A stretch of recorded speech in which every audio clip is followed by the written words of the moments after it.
اور تم اس گنتی کو پورا چاہیے کہ تم اس گنتی کو پورا کرو. کس گنتی کو؟ رمضان کی 30 29 پورا مہینہ ہوگا. ولی تکبر اللہ، اور تم اللہ کی بڑائی بیان کرو. اللہ اکبر، تکبیرات پڑھو، جیسا کہ ہم رمضان کے اختتام پر خاص طور پر تکبیرات کا اہتمام کرتے ہیں. اور یہ بات میں نے ویسے بھی ذکر کی تھی کہ اللہ تعالیٰ جب انسان کو کوئی نعمت دے، کوئی نعمت اس کے اوپر ہو، یا اللہ کوئی علم دے اسے، کوئی اس کے لیے خزانے کھول دے، ویسے بھی فرحاً بے اختیاراً انسان کی زبان سے اللہ اکبر نکل جائے، اور نکلنا چاہیے. ولی تکبر اللہ علی ما ہداکم، اللہ نے جو تمہیں ہدایت دی ہے اس پر تمہیں تکبیرات کا اہتمام، اللہ اکبر، اللہ سب سے بڑا ہے، اس کا اہتمام ہونا چاہیے. وَلَعَلَّكُمْ تَشْكُرُونَ، اور تاکہ تم اللہ کا شکر ادا کرو کہ اس نے تمہیں اس عبادت کی توفیق دی ہے. وَإِذَا سَأَلَكَ عِبَادِي عَنِّي فَإِنِّي قَرِيب. ابھی یہ روزے کے مسائل چل رہے ہیں. روزے کے مسائل کے اندر درمیان میں 2 چیزیں آئی ہیں. ایک آیا رمضان کا مہینہ، قرآن کا نزول، اس کا بھی تعلق، بڑا گہرا تعلق ہے رمضان کے ساتھ، روزوں کے ساتھ. دوسرا آیا ہے ابھی اس کے اگلی آیت میں پھر روزوں کے مسائل آئیں گے، لیکن درمیان میں پھر آیت آئی ہے اور اس کا تعلق ہے دعا کے ساتھ. اور کئی علم نے ذکر کیا ہے کہ روزے کے اندر دعا یہ قبولیت کے اہم ترین مواقع میں سے ایک موقع ہوتا ہے. اللہ تعالیٰ دعا قبول فرماتا ہے عند فطری، جب انسان روزہ افطار کرتا ہے. ان مواقع کو انسان، ان کیفیات میں انسان کو غافل نہیں ہونا چاہیے.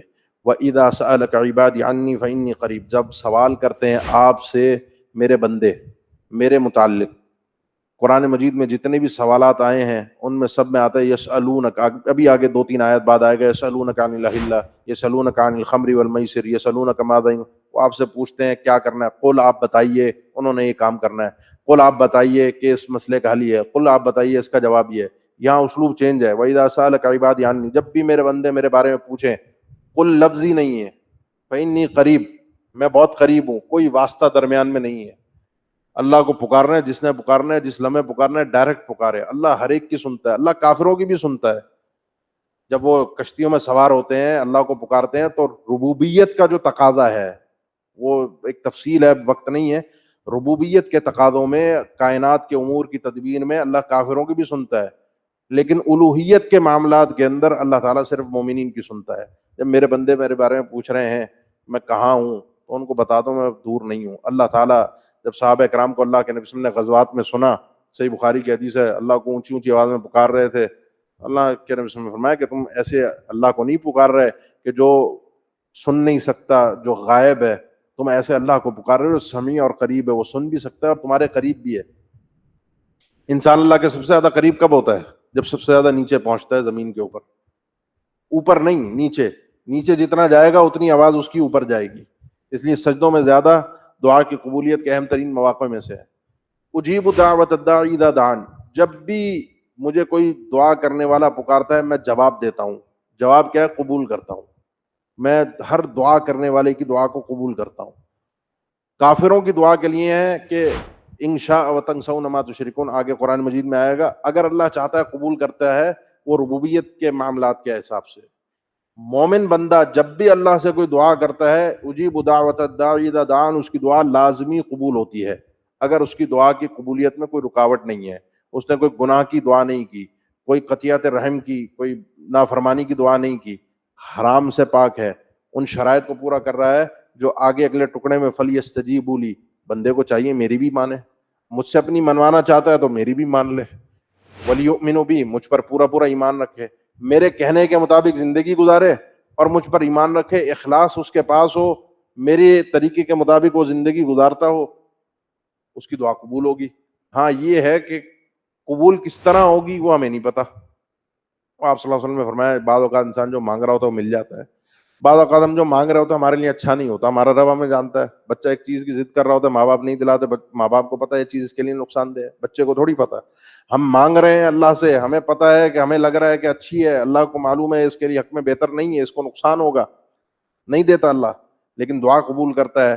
اس کے بدلے میں کوئی اور نقصان، کوئی سوء، کوئی بری چیز مجھ سے اور آپ سے دور کر دیتا ہے. وہ بھی نہیں ہوتا تو یہ دعا ایک اپنی ذات میں ایک عبادت ہے، ثواب اور ذخیرہ بن کے کل قیامت کے دن ویسے ہی مجھے اور آپ کو کل قیامت کے دن جب سب سے زیادہ ضرورت ہوگی مجھے چیزوں کی، دعاؤں کی، ثواب کی، اجر کی، اس وقت یہ دعا نکل کے خزانے کی صورت میں میرے سامنے آئے گی. قبول ضرور ہوتی ہے ان تین شکلوں میں سے کسی ایک شکل میں. وَلْيُؤْمِنُوا بھی ان کو چاہیے مجھ پر ایمان رکھیں لعلہم یرشدون تاکہ وہ رہنمائی اور رشد کے ساتھ زندگی گزار سکیں, صحیح سیدھی راہ پر چل سکیں. پھر آ جائیے احکامات سیام کی طرف, روزوں کے احکامات کی طرف. اب روزوں کے احکامات کو اللہ تعالیٰ نے تھوڑا سا تفصیل کے ساتھ بیان فرمایا ہے. مسئلہ سمجھ لیجیے. سیدنا برا کہتے ہیں رضی اللہ تعالیٰ عنہ سے, بخاری مسلم کی حدیث ہے کہ آغاز اسلام میں جب روزے فرض ہوئے تو طریقہ یہ تھا, وقت افطار ہوا افطاری کر لو, اگر افطاری رہ گئی اور انسان سو گیا تو اس کے بعد اس کا اگلا روزہ سٹارٹ ہو جائے گا, اب اس کو افطاری کا وقت نہیں ہے. قیس ابن سرمہ الانصاری رضی اللہ تعالیٰ عنہ تھکے ہوئے آئے کام کاج سے, گھر پہنچے, بیوی سے کہا افطاری کے لیے کچھ ہے؟ انہوں نے کہا کچھ بھی نہیں ہے, دیکھتی ہوں, تلاش کرتی ہوں, لاتی ہوں. نکلی تلاش کرنے, پیچھے تھکے ہوئے تھے, آنکھ لگ گئی, بیوی لے کر آئی, آنکھ کھلی تو اب تو ٹائم نکل گیا, کیونکہ ٹائم یہ تھا کہ جاگتے ہوئے کرنا ہے, سو گئے تو آنکھ لگ گئی, عشاء ہو گئی تو ختم ٹائم.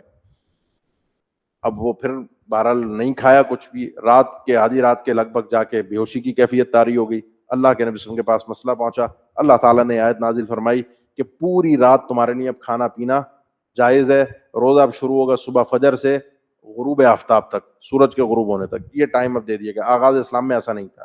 اب روزے کے اندر احل لکم لیلۃ الصیام, حلال کر دیا گیا ہے, جائز کر دیا گیا تمہارے لیے رمضان کی راتوں میں, سیام کی راتوں میں, دن میں سیام ہو رات میں.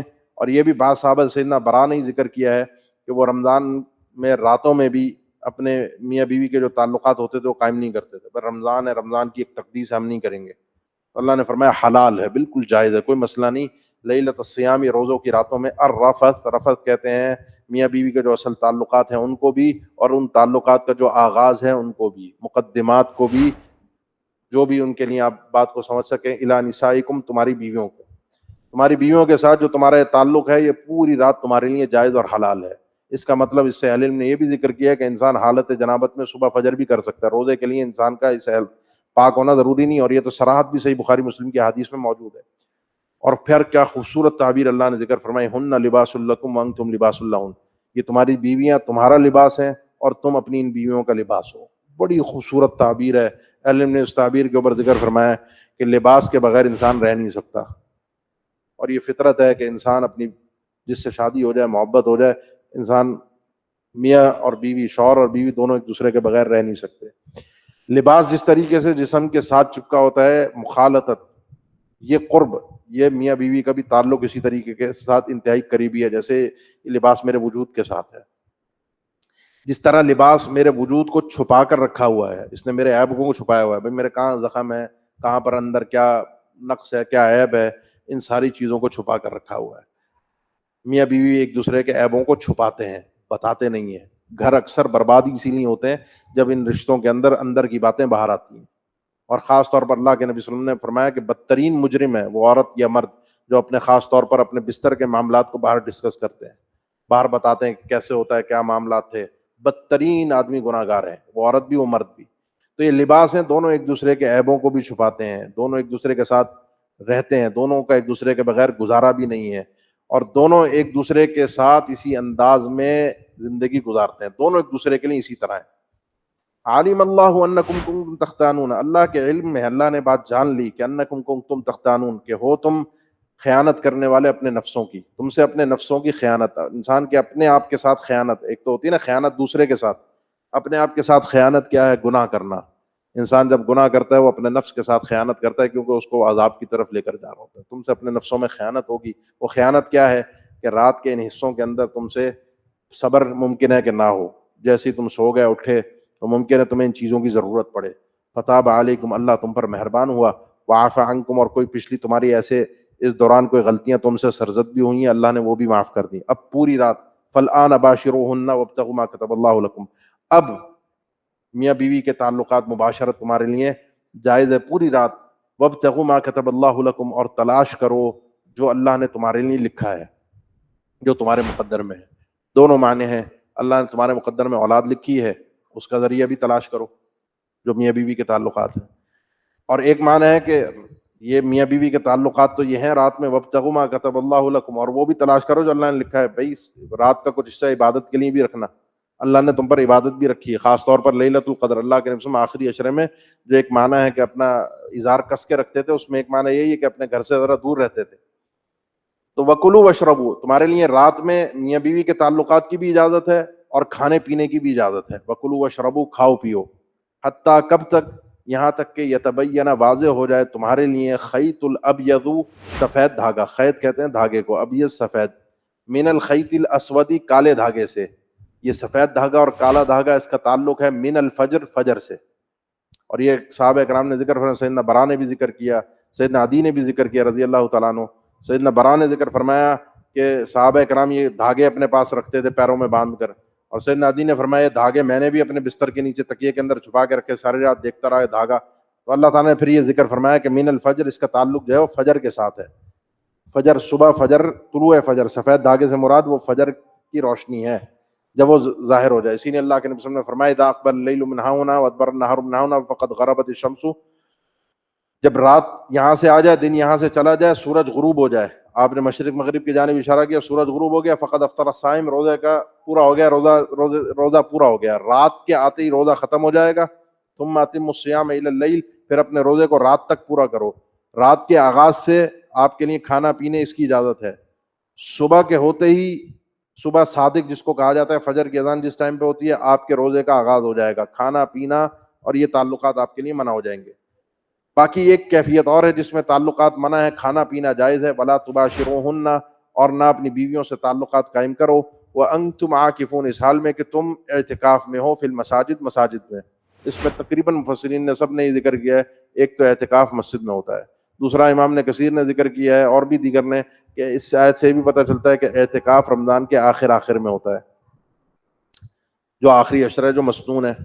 تیسرا یہ کہ اعتکاف کے اندر کھانا پینا تو رات میں جائز ہے، لیکن میاں بیوی کے تعلقات یا کسی بھی نوعیت کا کوئی معاملہ وہ جائز نہیں ہے. البتہ ملاقات، ملنا، بات کرنا یہ جائز ہے. اللہ کے رسول کی بیوی سیدہ حفصہ بھی صفیہ رضی اللہ تعالیٰ عنہ آپ صلی اللہ علیہ وسلم سے رات میں اعتکاف میں ملنے کے لیے آئی تھی. تلک حدود اللہ، یہ اللہ کی حدود ہے. فلا تقربوها، ان کے قریب بھی مت پھٹکنا، قریب بھی مت جانا. کرنا تو دور کی بات، اس لیے حرام چیزوں کے اللہ نے قریب جانے سے بھی منع کیا ہوتا ہے. اور حرام کے قریب جانے کا مطلب یہ ہوتا ہے کہ وہ کام جو دیکھنے میں جائز ہوتے ہیں تمہیں حرام کے قریب کر سکتے ہیں، ان کے قریب بھی مت جانا. مشتبہات کو جن کو کہا جاتا ہے، انسان مشتبہات سے بھی دور ہو جائے کہ جو اس کو حرام کی طرف لے جائے. کذالک یبین اللہ، اللہ تعالیٰ اسی طرح واضح کرتا ہے اپنی آیات کو لوگوں کے لیے، لعلہم یتقون، تاکہ وہ تقوی اختیار کر سکے. یہ پورے روزوں کے مسائل اور احکامات آپ کے سامنے اللہ تعالیٰ نے قرآن مجید کے حساب سے تفصیل کے ساتھ ذکر فرمائے. اب اگلی آیت ہم پڑھ کے اپنے بات کا اختتام کریں گے. اگلی آیت کا تعلق بڑا گہرا ہے اس کے ساتھ. پیچھے ہم نے پڑھا کہ روزے میں حلال چیزیں ہمارے لیے حرام ہو گئی تھیں. پہلے آیت پڑھ لیں، وَلَا تَأْكُلُوا أَمْوَالَكُمْ بَيْنَكُمْ بِالْبَاطِلِ، نہ کھاؤ اپنا مال آپس میں باطل طریقوں سے، ایک دوسرے کا مال باطل طریقوں سے مت کھاؤ. وَتُدْلُوا بِهَا إِلَى الْحُكَّامِ، اور پھر تم لے کر جاؤ اس معاملے کو، اس مال کے کھانے کو باطل طریقے سے حکام کی طرف، ان کو رشوت دے کر حاکموں سے اپنے حق میں فیصلہ دلواؤ، تاکہ لِتَأْكُلُوا فَرِيقًا مِّنْ أَمْوَالِ النَّاسِ، نتیجہ یہ ہو کہ تم لوگوں کے مال کا ایک حصہ کھا جاؤ، حاکموں کو رشوت دے کے باطل طریقوں سے لوگوں کا مال کھا جاؤ. بالاسمی، گناہ کے ساتھ، تم لوگوں کے مال کا ایک حصہ کھا جاؤ گناہ کے ساتھ. وَأَنْتُمْ تَعْلَمُونَ، اس حال میں کہ تم جان رہے ہو. دو باتیں سمجھیے کہ بڑی گہری ہیں. پیچھے آپ کو وقتی طور پر حلال چیزوں کو حرام کیا گیا تھا جو آپ کی زندگی کی بنیادی ضروریات تھی، نیسیسریز تھی. کھانا پینا نہیں رہ سکتا انسان، میاں بیوی کے تعلقات نہیں رہ سکتا، لیکن اس ٹائم میں نہیں کرنا، حرام ہے. انسان جان بوجھ کے ایک گھونٹ پانی بھی نہیں پی سکتا. رمضان کے اندر وقتی حلال حرام ہوا ہے روزے میں، یہ جو ہے نا یہ حرام ہے، نقصان دہ ہے اور ہمیشہ کے لیے حرام ہے. اس سے ہمیشہ بچ کے رہنا. خاص طور پر یہ ایک تعلق ہے ان آیات کا آپس میں.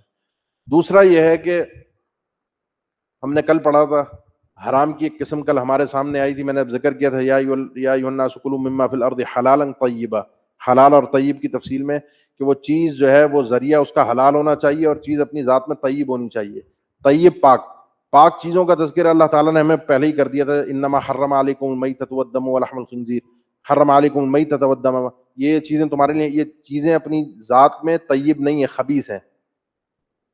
باقی جو ذریعہ ہے ان ذرائع میں سے ایک ذریعہ اب آپ کے سامنے ذکر ہو رہا ہے، اور یہ ذریعہ وہ ہے اگر انسان نے حرام کمائی ہے، آپ کے نہ روزے قابل قبول ہیں اور نہ آپ کی دعائیں قابل قبول ہیں، نہ آپ کی تلاوت قابل قبول ہے۔ حرام، میں نے اسی لیے ذکر کیا تھا کل آپ کو، ابلیس کا پہلا اور سب سے قیمتی ہتھیار انسان کو حرام مال کھلانا ہے۔ حرام اس نے ایک دفعہ کھلا دیا، حرام کھلانے کے بعد بندہ لگا رہے 100 رکھتے پڑھتا رہے، بندہ لگا رہے روزانہ کے نوافل پڑھتا رہے، بندہ لگا رہے دعائیں کرتا رہے، حج پہ حج کرتا رہے، وہ ٹینشن فری ہو کے بیٹھا ہے، نہ وہ حج سے روکے گا آپ کو، نہ نماز سے روکے گا، حرام کھلا رہا ہے۔ مجھے بڑا دکھ اور افسوس ہوتا ہے لوگوں کو دیکھ کر، جب بڑے بڑے دیندار لوگ، ایک تو جملہ ہے نا، لوگ تو طنز میں کہتے ہیں جی داڑھی رکھ کر جو حاجی صاحب جھوٹ بول کے حرام کھا رہے ہیں، حرام کھا رہے ہیں، لوگ تو ایک طنز میں بولتے ہیں، لیکن حقیقت ہے، دکھ بھی ہوتا ہے کہ ایک انسان دیندار ہو کے نماز روزہ سب کچھ کر رہا ہو، حج پہ بھی جا رہا ہو، تھکا بھی رہا ہو اپنے آپ کو، اور اس کے باوجود بھی انسان حرام مال کے ذریعے سے کچھ کما بھی نہ رہا ہو، یہ سب چیزیں انسان کو روک دیتی ہیں۔ پھر اس میں خاص طور پر حرام مال کا ایک ذریعہ ذکر ہوا ہے، وہ ہے رشوت۔ وَتُدْلُوا بِهَا إِلَى الْحُكَّامِ، کہ حکام تک ذریعہ بناؤ، ان کے قریب پہنچو، حاکموں سے کسی طرح وہ لے لو، دنیا کے آرڈر حاکم کا دے دینا، جج کا آپ کو دے دینا، یہ قابل قبول نہیں ہے۔ اب ہمارے ملک کا بھی بہت بڑا مسئلہ ہے رشوت، اور رشوت کو اللہ تعالیٰ نے حرام ذکر کیا ہے، یہ بالکل پکی حرام چیز ہے۔ ذرا سی لسٹ بنائیے کن کن طریقوں سے لوگ رشوت لیتے ہیں اور کن کن طریقوں سے لوگ رشوت دیتے ہیں۔ ایک طریقہ نہیں ہے رشوت کا، یعنی اللہ کے نبی صلی اللہ علیہ وسلم نے یہ تک فرمایا کہ کوئی شخص اگر کسی کے لیے سفارش کرتا ہے، کسی کے لیے کوئی کام آسان کرتا ہے اور اس کو ہدیے میں کوئی چیز دیتا ہے، یہ ہدیہ سود کے دروازوں میں سے ایک دروازہ ہے۔ میں اگر کسی کا کام کروا دیتا ہوں کسی سرکاری محکمے میں، اور وہ مجھے لا کر کوئی ہدیہ دیتا ہے جس کو چائے پانی ہدیہ گفٹ کہتے ہیں، وہ سود، وہ رشوت ہے، باقاعدہ رشوت ہے۔ اور کیا ہوتی ہے رشوت؟ اب رشوت کا جو معاشرے کے اندر ہمارے طریقہ کار رائج ہے، جو سسٹم رائج ہے، اس پر غور کیجیے۔ راشی اور مرتشی، لینے والا دینے والا، دونوں ہی گناہ گار ہیں، دونوں ہی اللہ کی وعید کے مستحق ہیں۔ البتہ ایک آدمی مجبور ہو گیا، اس کو اس کا حق نہیں مل رہا، اس کا حق ہے اس کو مل نہیں رہا، وہ کسی کی حق تلفی بھی نہیں کر رہا، کسی کے ساتھ ظلم بھی نہیں کر رہا، اس کا حق ہے اسے چاہیے، لیکن آگے بیٹھا ہوا وہ دے ہی نہیں رہا، جیسے ہوتا ہے ہمارے سرکاری محکموں میں، آپ جوتیاں رگڑتے رہیں، آپ کو آپ کا حق نہیں ملے گا، ہاں آپ آ جائیں، لیکن اس میں ایک چیز کا خیال ہو کہ کسی اور کی حق تلفی نہ ہو۔ تو اہل علم کہتے ہیں اس صورت میں انسان چونکہ مجبور ہے، مجبوری کی صورت میں ہے تو یہ رشوت، لیکن اللہ سے امید یہ ہے کہ اس کا یہ مجبور ہونا اس کو اس گناہ سے محفوظ کر دے گا۔ لینے والا پورا گناہ گار ہے۔ اب یہ حرام مال کتنا ہے ہمارے لوگوں کے پاس، کیا کچھ ہے، کس طریقے سے پورا معاشرہ اس کے اندر غرق ہے، کہاں ہماری عبادتیں قبول ہوں، کہاں ہماری نمازیں قبول ہوں، کہاں ہمارے حج قبول ہوں، کہاں ہمارے روزے قبول ہوں، یہ سارا مسئلہ ہمارا آ کے اٹک جاتا ہے۔ اس حرام سے اپنے آپ کو انسان محفوظ رکھے، جہاں حلال سے اپنے آپ کو روک سکتا ہے وقتی طور پہ روزے کے اندر، وہاں اس حرام سے کیوں نہیں روک سکتا۔ انشاءاللہ کل آگے اپنے سبق کا آغاز کریں گے۔ وما تفعلوا من خیر یعلمہ اللہ، اور تم کوئی بھی نیکی کرو گے، جو کوئی بھی تم نیکی کرو گے، خیرن، یہ جو تنوین ہے نا خیرن کے، سیل کہتے ہیں معمولی نیکی، یعنی چھوٹی نیکی، معمولی تو کوئی نہیں بھی، یعلم اللہ، اللہ اسے جانتا ہے۔ فمن الناس من یقول ربنا آتنا فی الدنیا، لوگوں میں کچھ لوگ ایسے ہیں جو دعا کرتے ہوئے کہتے ہیں ربنا آتنا فی الدنیا، اللہ ہمیں دنیا عطا فرما دے، وما لہ فی الآخرۃ من خلاق، اس کو آخرت میں کوئی حصہ نہیں ملے گا، خلاق حصہ، اس کو کوئی چیز نہیں ملنی آخرت۔ جس نے صرف دنیا مانگی ہے، دنیا مل جائے گی، آخرت تھوڑی ملے گی۔ سیدنا انس فرماتے ہیں اللہ کے نبی صلی اللہ علیہ وسلم، جب ان سے قتادہ نے، ان کے شاگرد نے پوچھا کہ اللہ کے نبی کی بہت زیادہ دعاؤں میں، کیونکہ 10 سال خدمت کی تھی، کون سی دعا تھی زیادہ پڑھتے تھے؟